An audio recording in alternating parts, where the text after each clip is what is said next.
Buen día con todos. El día de hoy vamos a hablar acerca de las medidas de tendencia central y acompañada de ellas las medidas de dispersión. Y vamos a hablar también de la distribución normal y la importancia que tiene esta para nosotros poder decidir qué medida de tendencia central es la más adecuada para nuestro trabajo, ¿no? O la forma en que nosotros vamos a expresar nuestros datos. Mi nombre es Ana Lucía Tacuna Calderón y estaré encargada de la clase del día de hoy.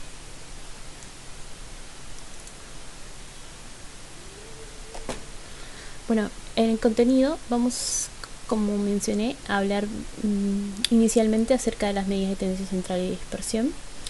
Una pequeña introducción acerca de la importancia de estas mediciones.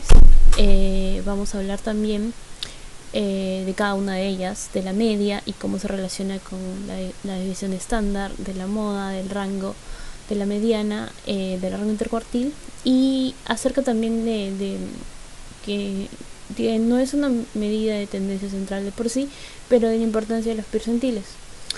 Luego procedemos a hablar acerca de la distribución normal, cómo esto se relaciona a partir de la curva normal o de normalidad, y cómo nosotros podemos evaluar si nuestros datos tienen una distribución normal o no. ¿Ya? Entonces, iniciamos la clase con una introducción. Vamos a ver que nosotros ya hemos evaluado cuáles son los tipos de variables que vamos a utilizar, ¿no? Nosotros podemos tener variables cualitativas o variables cuantitativas. Las variables cualitativas pueden ser nominal o ordinal, que siguen un orden de menor a mayor. Y por otro lado tenemos las cuantitativas, que pueden ser variables de intervalo o de razón. Ahora, cuando nosotros queremos agrupar los datos, ya que si nosotros tenemos solo datos, nosotros no vamos a poder definir, ¿no? Si estos son cuáles son de mayor importancia, menor importancia, o de mayor frecuencia, de menor frecuencia, porque son solo datos por separado. Pero si nosotros agrupamos los datos, ya las medidas de resumen ya son las que nos van a ayudar a poder obtener una mayor información de estos datos. Entonces, las variables cualitativas tienen como medida de resumen las medidas de frecuencia, ¿ya? Y estas medidas de frecuencia pueden ser expresadas en tasas, razones y proporciones. De estas, una de las más usadas son las proporciones, que también son conocidas como porcentajes. Entonces, nosotros podemos decir, por ejemplo, que del grupo estudiado el 70% fue mujeres y solamente el 30% fue varones. Y esa es una forma en que nosotros expresamos las variables cualitativas. Ahora, por el otro lado, en las variables cuantitativas, nosotros aquí vamos a usar las medidas de tendencia central y de dispersión. Las más usadas para forma de expresar los datos es la media aritmética, y su medida de tendencia central que se relaciona es la división estándar. Y la siguiente medida usada es la mediana, y la que se relaciona con ella es el rango intercuartílico o rango intercuartil también. Aquí también vamos a tener a la moda. Sin embargo, la moda no tiene una medida de dispersión asociada, ¿no? Los más usados son en asociación son media con división estándar y mediana con rango intercuartílico.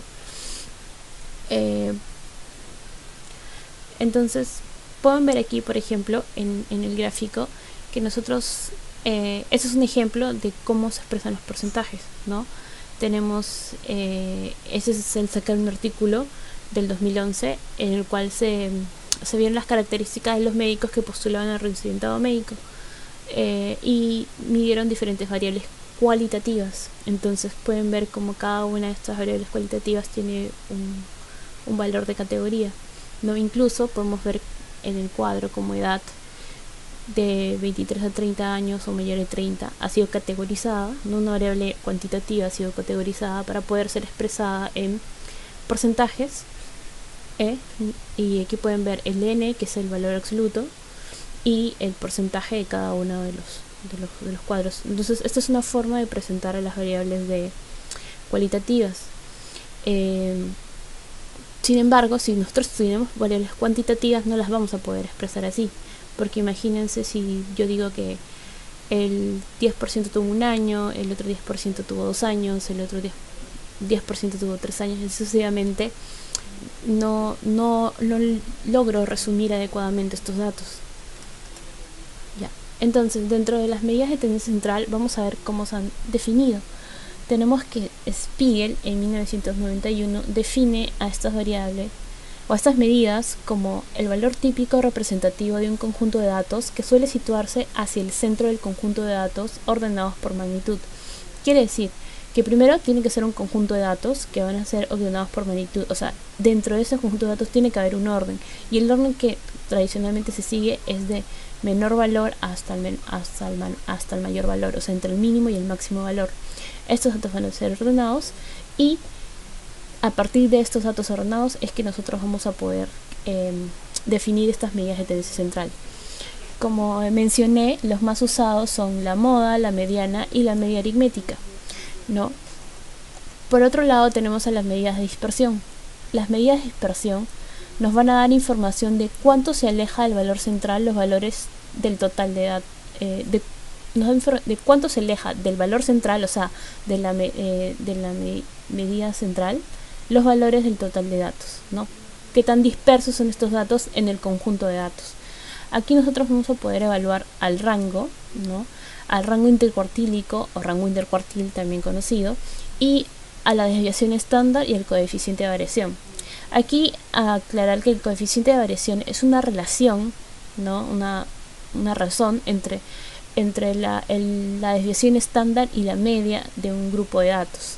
Ya no es muy usado, pero sí nos da idea de cuán dispersos están los datos, en el sentido de que, por ejemplo, si nosotros tuviéramos que queremos ver tamaño de unas varillas, de un grupo de varillas, los diferentes tamaños que tienen, ¿no? Es diferente que yo diga que la desviación estándar es 10 por 10 centímetros, siendo que la media también sea de centímetros. Quiere decir que la desviación estándar es casi el 100% de la media. A que si yo dijera, por ejemplo, que la media es 1000 y la desviación estándar es 10.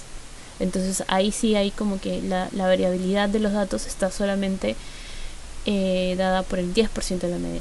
Entonces el coeficiente de variación me indica eso, ¿no? Qué tan variable es qué tan dispersa está la desviación estándar en relación a la media de los datos.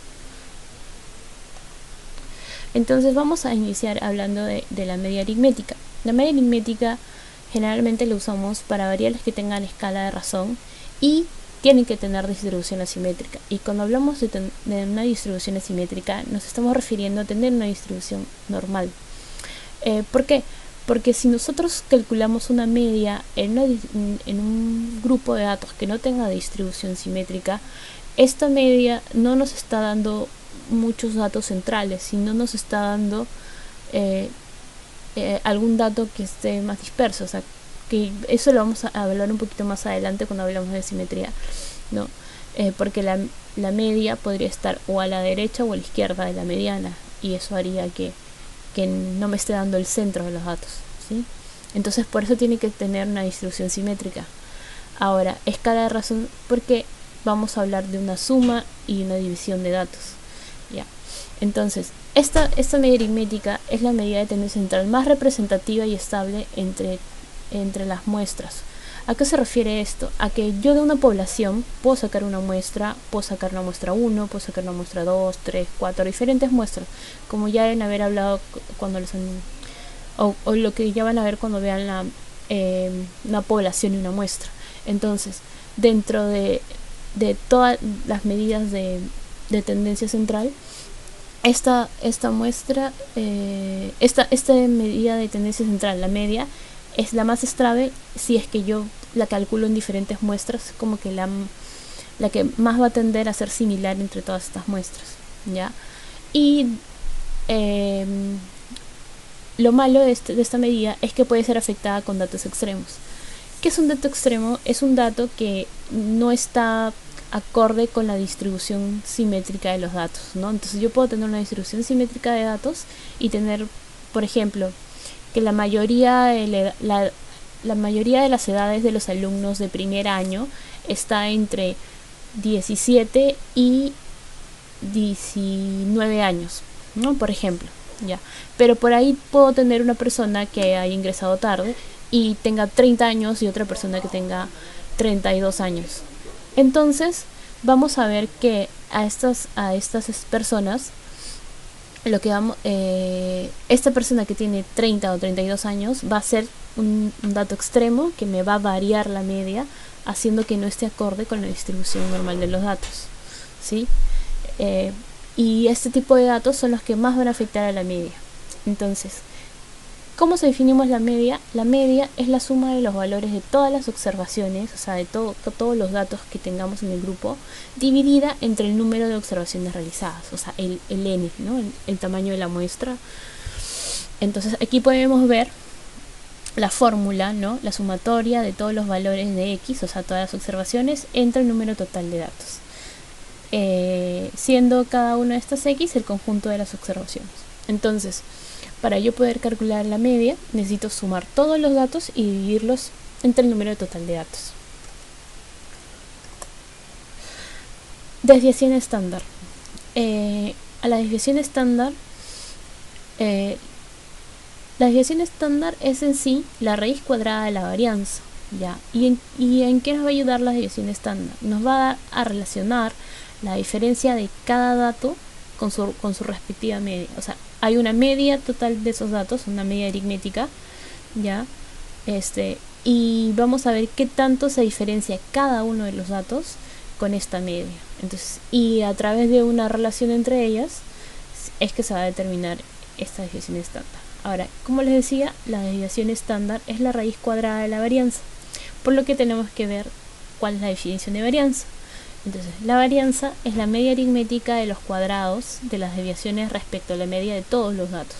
Entonces, es lo que le decía, cada dato se resta a la media, y como estos datos me pueden dar valores positivos o negativos, es que se eleva al cuadrado, o sea, y luego se hace la suma de estos cuadrados y se divide entre el n-1 de los datos.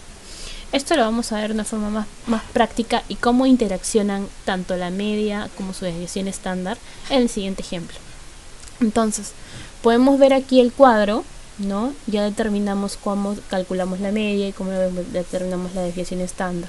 Entonces, aquí en este ejemplo tenemos un total de 10 pacientes, ¿no? Enumerados del 1 al 10. Y a cada uno se le ha tomado sus valores de colesterol HDL, ¿no? Tenemos el paciente 1, tiene 81, el 2, 37, 35 y así sucesivamente hasta el paciente 10 que tiene 51. Entonces, ¿cómo definimos a la media? Es la suma de todos los datos entre el total del número de datos. Entonces, inicialmente vamos a calcular la media. Entonces, tenemos la sumatoria de todos los datos, nos da un total de 460. ¿Sí? Entonces, este 460 tiene que ser dividido entre el total de datos y tenemos que el total de datos es 10. Entonces, 460 entre 10 me va a dar una media de 46. Ahora, vamos, eso es con la media, ¿ya? La media también conocida como promedio, ¿no? Ahora, vamos a ver cómo calculamos la desviación estándar. Entonces, para la desviación estándar me importa la diferencia de cada dato con la media. Entonces, en la columna del medio vamos a ver que tenemos x menos x,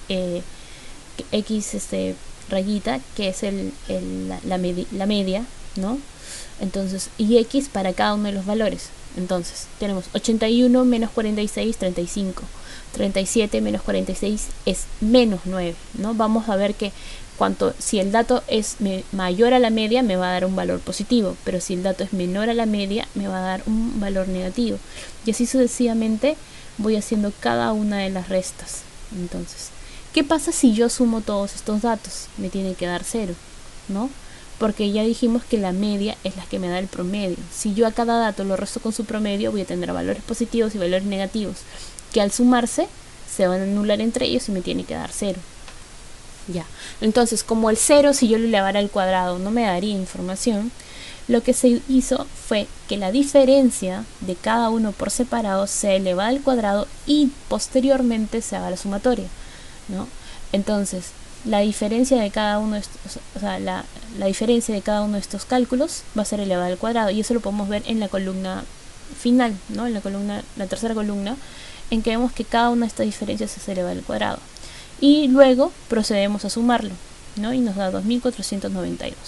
Entonces ya dijimos que la fórmula de la desviación estándar es la raíz cuadrada de la varianza. Entonces, la fórmula de varianza es la sumatoria de todas estas diferencias al cuadrado entre el número total de datos menos 1.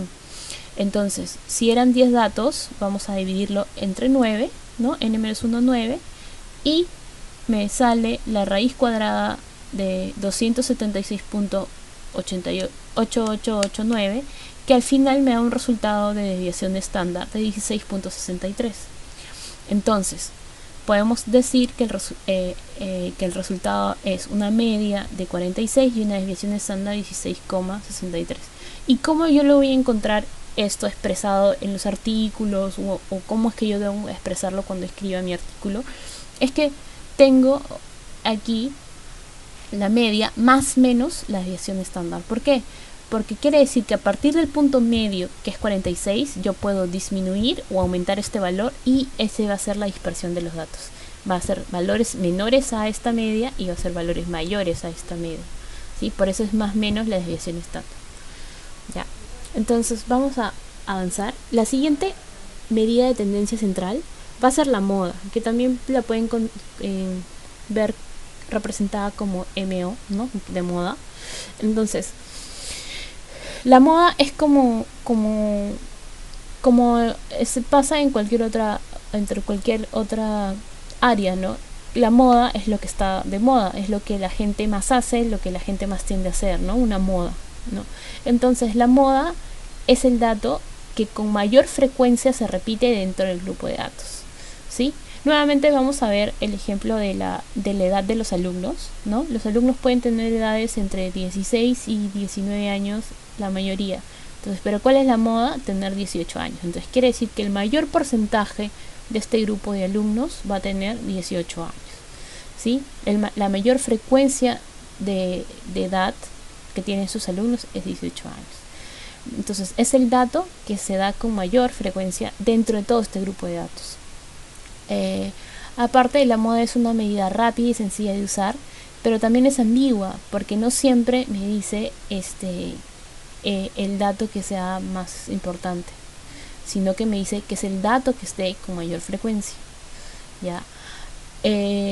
Ahora, la moda también, si bien estamos hablando de las medidas de tendencia central que se usan con variables cuantitativas, en el caso de la moda también se pueden tener moda en variables cualitativas, lo que no pasa con la mediana y con la media.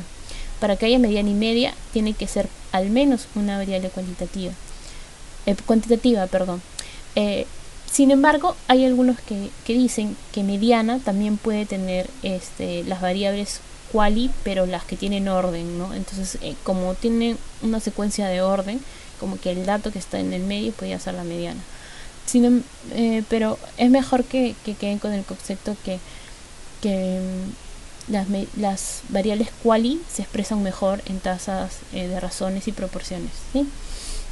Ahora, aquí podemos ver en el gráfico, ¿no?, cómo es que la moda es el que tiene la mayor frecuencia. Entonces, mi distribución o mi grupo de datos puede tener diferentes tipos de moda. Cuando hablamos de una distribución unimodal, estamos hablando que hay una moda única, o sea que hay un único dato que tiene la mayor frecuencia, ¿no?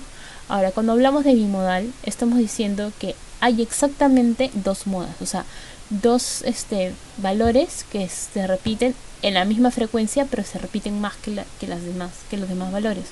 Entonces, puede ser, si nuevamente llegamos al grupo del ejemplo de la edad de los alumnos de primer año, podemos decir que es una distribución bimodal si hay el mismo número de alumnos con 18 años que con 17, por ejemplo, ¿sí? Y si fuera multimodal, es cuando hay más de dos modas, ¿no? Ya no hay dos, sino 3, 4, ¿no? Que se puede dar en algunos casos, ¿no? No es frecuente, pero se puede dar en algunos casos, ¿ya? Ahora, Otra medida que está relacionada ya con las medidas de tendencia central que voy a hablar después es el rango, ¿ya? Y el rango es la diferencia entre los datos más extremos de la distribución. Y cuando hablamos de los datos más extremos de una distribución, nos estamos refiriendo específicamente al valor mínimo y al valor máximo, ¿no? Como pueden ver aquí en el dibujo, estamos viendo que el valor mínimo de un grupo de datos es 14 y el valor máximo es 28. Entonces mi rango es la diferencia entre el valor máximo y el valor mínimo.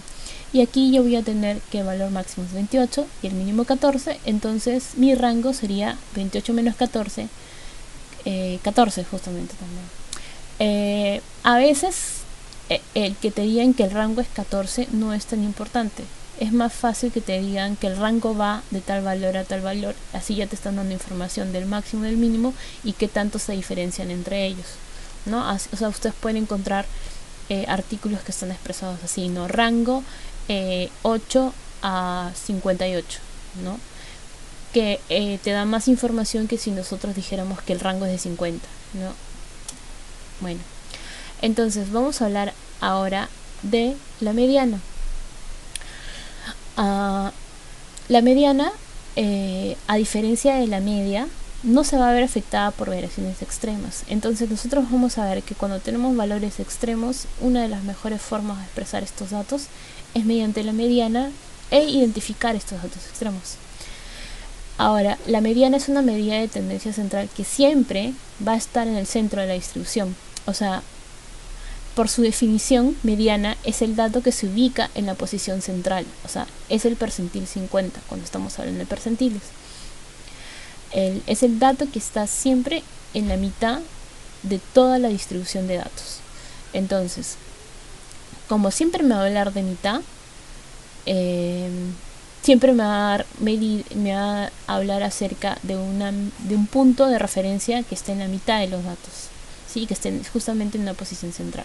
Por eso es que yo puedo usar la mediana en datos que no tengan distribución asimétrica. Perdón, que no tengan distribución simétrica. O sea, cuando hablamos de la media, necesito que mi distribución sea simétrica o tenga distribución normal. Pero en el caso de la mediana, no necesariamente tiene que tener una distribución simétrica, ¿no? Puede tener una distribución asimétrica o una distribución no normal, ¿no? Ahora, para hablar de mediana tengo que hablar de cuartiles. Y cuartiles son los puntos que dividen a todo el total de datos en 4 partes, ¿no? Al dividir en 4 partes tengo 3 puntos de referencia, el Q1, Q2 y Q3, ¿ya? Entonces estos cuartiles me van a dar posición dentro de ese grupo de datos, ¿no? Dónde está la primera cuarta parte, dónde está la segunda cuarta parte y hasta dónde va la tercera cuarta parte, ¿no? Y a partir de esa tercera cuarta parte termina la tercera cuarta parte e inicia el último cuarto de las partes, ¿no? O sea, 4 grupos de igual tamaño, ¿no? Tienen el mismo número de datos, ¿sí? Ahora, ¿cómo calculo la mediana? El cálculo de la mediana va a depender mucho del número de datos que tenga, o sea, del n de datos. ¿Por qué? Porque si n es impar o n es par, yo voy a calcular los datos de diferente forma. Ahora, si n es impar, yo lo que necesito es al número de datos sumarle 1 y dividir entre 2, ¿no? Tenemos mediana es igual a n más 1 sobre 2, ¿ya? Y eso me va a dar un dato. Pero ese valor no es el valor del dato de la mediana, no es el valor de la mediana, sino es el valor que en esa posición se encuentra el valor de la mediana. ¿A qué me refiero? A que, por ejemplo, yo puedo tener un grupo de 80 datos, ¿ya? Pero esos valores de datos van desde el valor 100 hasta el valor 200, ¿ya? Esos 80 datos. Entonces, si yo calculara 80 datos, si yo tuviera 79 datos, ¿no? Para ver el ejemplo de n impar, ya, si yo tuviera 79 datos, pero esos datos van desde el valor mínimo de 100 hasta el valor máximo de 200, ya, yo tengo 79 más 1, 80, entre 2, 40. Entonces, ese 40 me está diciendo que de ese conjunto de datos que van desde 100 a 200, el que esté en la posición 40 es el que tiene el valor de mi mediana, ¿ya? Ahora, Si n es fuera par, o sea, aquí sí ya vamos con el dato 80, que fueran 80 datos, no 79, yo lo que tengo que escoger es los datos centrales y se calcula la mediana con el promedio de los dos datos.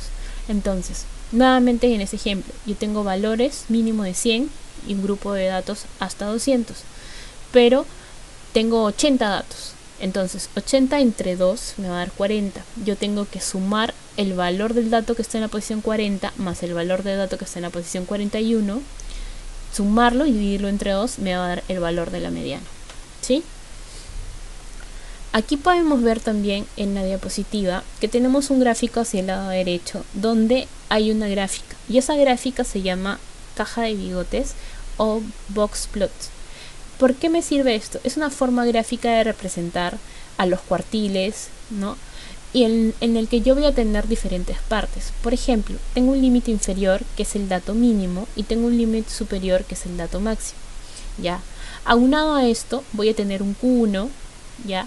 Que va a ser el primer cuartil, que va a ser la base de la caja, ¿ya? Luego tengo un Q2, que es la mediana, y tengo un Q3, que es el final de la caja, ¿ya? Y entre el Q3 y el límite superior, que es el dato máximo, es que se estira el bigote superior, y entre el Q1, entre el límite inferior hacia el Q1 es que se estira el bigote inferior. Entonces por eso es que se llama caja de bigotes o box plot. Ahora vamos a ver que hay unos circulitos que están hacia los extremos y que están marcados como atípicos. Estos son los datos extremos de lo que estuvimos hablando, ¿no? Un dato que no está fuera a cómo se están distribuyendo normalmente la mayoría de los datos y que se puede ver por cosas así fortuitas, ¿no? Como decíamos, en un grupo de alumnos de primer año, lo normal es que tengan en primer año de universidad, lo normal es que tengan entre 17, ¿no? Porque acaban de terminar el colegio, hacia 20 años en promedio, ¿sí? Se hace ese rango. Sin embargo, pueden tener a alguien que haya entrado, no sé, después, o que sea su segunda carrera, ¿no? Y tenga 30 o 35 años, ¿no? Que hay personas que hacen ese tipo de estudios y van a ver esto, y eso sería un dato extremo, ¿no? No es lo más común, no es la moda, ¿ya? Pero puede hacer que estos datos se alteren mis medidas de tendencia central. ¿Cuál es a la que más va a afectar? A la media. Pero a la media no lo afecta y se puede graficar en este tipo de gráficos, ¿ya? Entonces, ¿qué medida de dispersión complementa la mediana? La complementa el rango intercuartílico, ¿ya? El rango intercuartílico es una medida que va a expresar la ubicación del 50% de los datos centrales en una distribución. ¿A qué me refiero? A que cuando yo voy a tener muchos datos, pero me interesa saber cuál es el 50% de los datos centrales, entre qué valores varía. Y aquí esa información me la va a dar el rango intercuartílico. Entonces, vamos a ver que el rango intercuartílico entonces es desde Q3 hasta Q1, ¿no? O Q3 menos Q1. Como pueden ver aquí en el gráfico, ¿no? Están dando ejemplos de los valores. Dicen que un valor mínimo es de 12 y un valor máximo es de 70, ¿ya? Y han puesto los valores de Q1, de Q2 y de Q3. Entonces Q1 es 30, Q2 es 45 y Q3 es 57, ¿ya?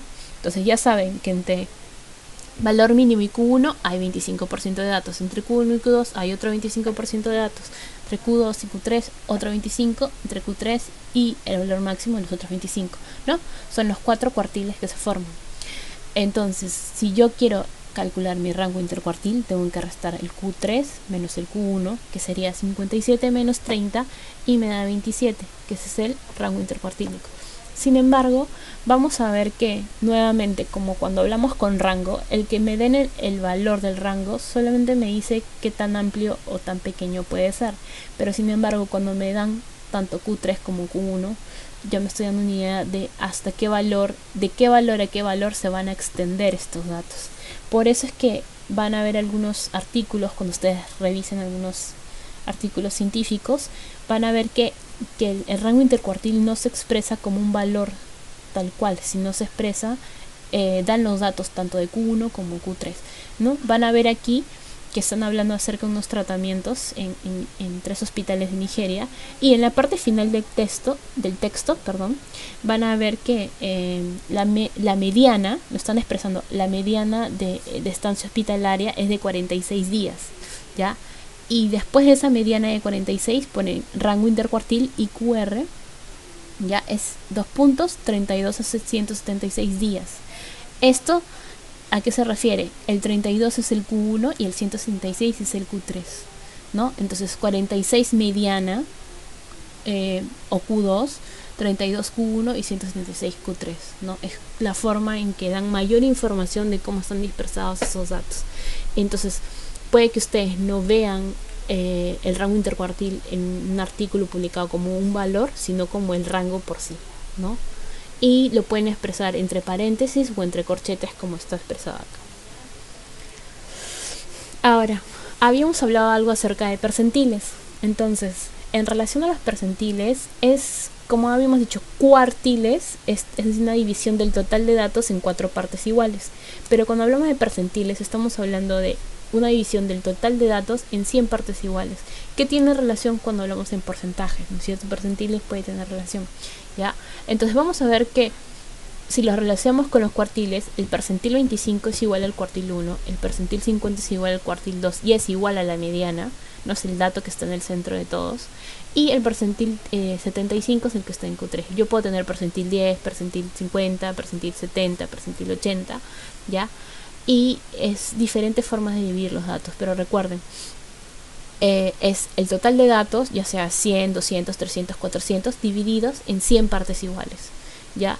¿Y en qué formas de aplicaciones puede tener esos percentiles?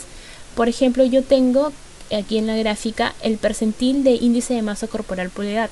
Entonces, el CDC hace tablas de crecimiento y tasas de desarrollo según relacionando el peso con la talla y la edad de los niños, ¿no? Y en los niños no un cálculo directo del IMC como en los adultos, como peso sobre talla al cuadrado, sino que para poder calcular exactamente el IMC de los niños hay unas curvas de percentiles y también unas curvas de crecimiento, ¿no? De talla para la edad y todo eso. Entonces, ¿cómo yo puedo ver que una persona o un niño está teniendo un buen desarrollo? Cuando está entre los percentiles centrales. Pero si estuviera por debajo del percentil 10 o por debajo del percentil 5, yo ya vería que hay una desnutrición, hay un bajo peso. Pero si estuviera por sobre encima del percentil 90 o por encima del percentil 95, ya estaríamos viendo casos de sobrepeso, obesidad en niños, ¿no? Y por eso es que se diseñan ese tipo de tablas, ¿no? Y esto a partir de los percentiles. Bueno, hasta ahí todo lo de medidas de tendencia central y dispersión. Entonces ahora vamos a hablar acerca de la distribución normal y por qué es importante cuando nosotros hablamos de medidas de tendencia central, ¿no? Como ya les mencioné algo al respecto, ¿no? Cuando nosotros tenemos una distribución que sea simétrica o normal, vamos a usar mayormente a la media. Pero si nosotros no tenemos un grupo de datos que sean con distribución normal o que tengan asimetría de distribución, simetría de distribución, perdón, vamos a ver que vamos a necesitar de otras medidas de tendencia central como la mediana o la moda incluso, ¿no? Ahora, es la curva de normalidad, donde podemos ver que la mayoría de los datos están en el centro, ya incluso siendo el dato más frecuente el del centro mismo de la distribución, y hacia los lados, cuanto más dispersos del centro sean los datos, hay una menor frecuencia de datos, ¿sí? Entonces, para yo hablar de que hay una curva normal, mi media, mi mediana y mi moda coinciden. No es que tengan el mismo valor exacto, sino que estén muy cercanos. No, sería ideal que la mediana y la moda coincidan. Esa es como que la definición exacta, pero no siempre es el mismo valor exacto, sino que son muy cercanos. Entonces, para eso yo necesito calcular asimetría, ¿no? Y para calcular asimetría hay una fórmula. Si mi simetría es 0, quiere decir que no hay asimetría y que es simétrico. Ya.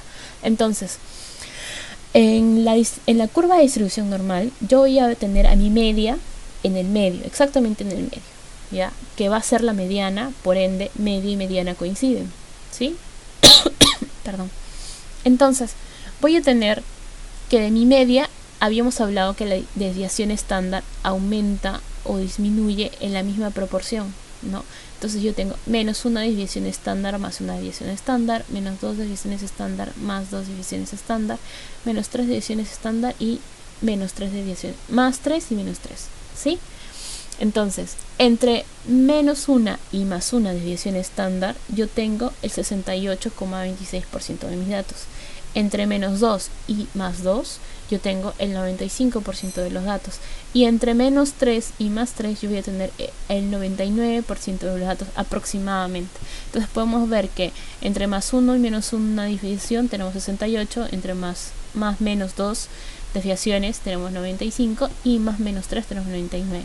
Entonces, ¿qué es lo usual? ¿Qué normalmente usamos en medicina? Usamos más menos 2 desviaciones estándar, que es el 95% de datos, y por eso nosotros generalmente ajustamos a un 95, un intervalo de confianza al 95%, ¿no?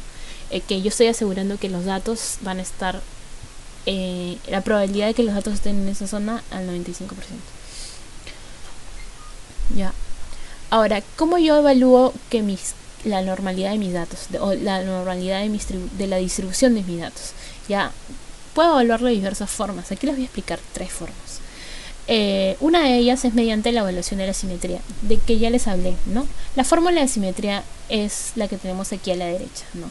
Asimetría es igual a 3 veces la diferencia entre la media y la mediana sobre la desviación estándar, ¿ya?